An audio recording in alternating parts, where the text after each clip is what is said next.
Destination Saint-Jean-de-Maurienne pour retrouver Monsieur le maire. Philippe Rollet, bonjour. Comment ça va depuis le temps? Bonjour Laurent, ça va très bien. On vient régulièrement faire un point pour savoir comment évolue la commune, et Dieu sait qu'elle évolue bien.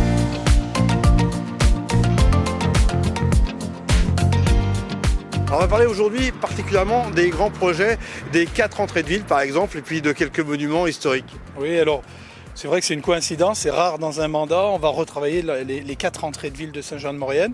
L'entrée nord avec un beau projet au niveau du stade Pierret, et puis cette nouvelle avenue qui ira sur la gare. On a la cité Moneta, le carrefour Péchinet, anciennement usine Péchinet d'aluminium. Et puis on aura aussi l'entrée côté Villard-Gondran, qui est limitrophe avec la commune de Philippe Rossi. Et puis le pont des Augustes, qui est un pont réalisé par le département, qui est l'accès aux Albiers et aux Arves. Alors Philippe, là on est au cœur de la ville, on va en profiter pour découvrir Notre-Dame, un des gros projets en termes d'aménagement. Oui, alors là c'est un gros aménagement, on l'a retardé, il était prévu déjà l'an dernier. Donc c'est le réaménagement et en même temps la moderniser. Moderniser dans le sens où on va rendre piéton une partie de cette place, et on va faire un petit clin d'œil avec l'histoire, puisque historiquement la place de la cathédrale était uniquement sur la partie haute et fermée par un bâtiment aujourd'hui au milieu du parking. Allez, on vous emmène dans un endroit qui est interdit au public parce qu'il est en pleine rénovation. Vous allez découvrir Notre-Dame comme vous ne l'avez jamais vu.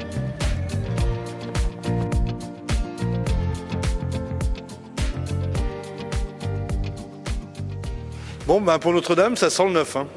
Ouais, ça sent le neuf sur un bâtiment qui est millénaire quand même, avec une toiture remarquable, dite à la savoyarde. On a une maquette au niveau du musée des arts populaires.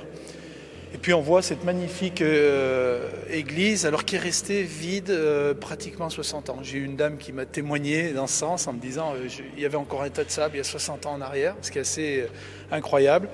Et puis plusieurs fois, elle a failli être démolie, parce qu'on était sur un bâtiment avec de gros risques d'effondrement. Et puis la DRAC a fait un choix de préserver ce site qui est assez unique en Savoie. Et pour nous, ça va être vraiment un bel outil, puisqu'on va en faire une salle multiculturelle avec des expositions, des musiciens qui vont pouvoir venir faire des prestations, on va avoir des groupes, on va avoir des conférences. Voilà, en tout cas, tout est équipé au niveau phonique et au niveau son et lumière qu'on transportera depuis le théâtre, puisqu'il n'est pas loin. Et sinon, on aura un équipement en marbre de Carrare et fait intégralement par des compagnons. Ça, c'est assez remarquable. Quand on veut préserver l'artisanat, le savoir-faire, je crois que ce type de chantier est un chantier assez exemplaire.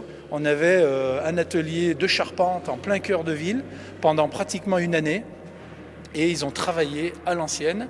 Et il y a eu vraiment un succès, les gens étaient curieux, venaient le matin, regarder ce qu'ils faisaient et comment ils le faisaient. Un investissement de 3 millions d'euros.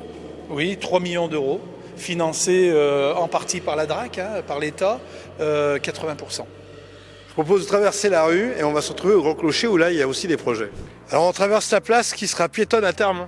Oui, c'est ça, place piétonne avec le point zéro des grands cols, point zéro des itinéraires doux, pédestres et cyclables, qui sera en milieu de la place piétonne.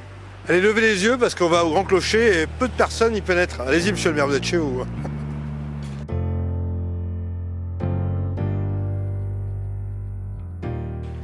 Bon Philippe, on va jusqu'où comme ça? On va jusqu'en haut, on va sous les cloches. C'est exceptionnel, peu de personnes sont venues jusqu'ici à l'intérieur de ce Grand Clocher.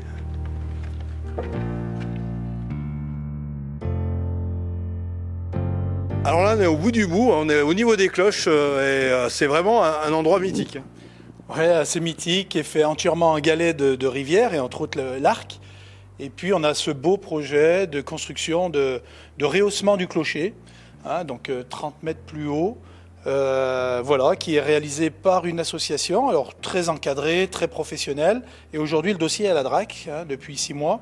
Et on attend attentivement en tout cas le retour du dossier. C'est vrai que ça peut être un vrai enjeu pour Saint-Jean d'ouvrir ce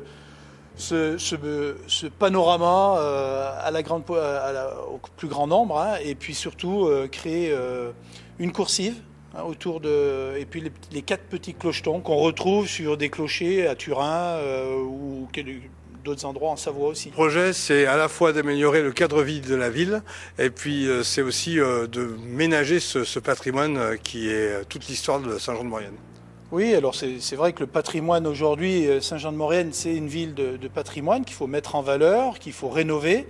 Mais on a aussi un enjeu commercial, puisque cette flèche nous permettrait d'avoir un marqueur du cœur de ville. Ce qui serait quand même assez intéressant depuis l'autoroute, depuis la départementale. La cloche a sonné, il est bientôt le temps de se quitter. Avant toute chose, un mot sur Saint-Joseph qui est en plein réaménagement.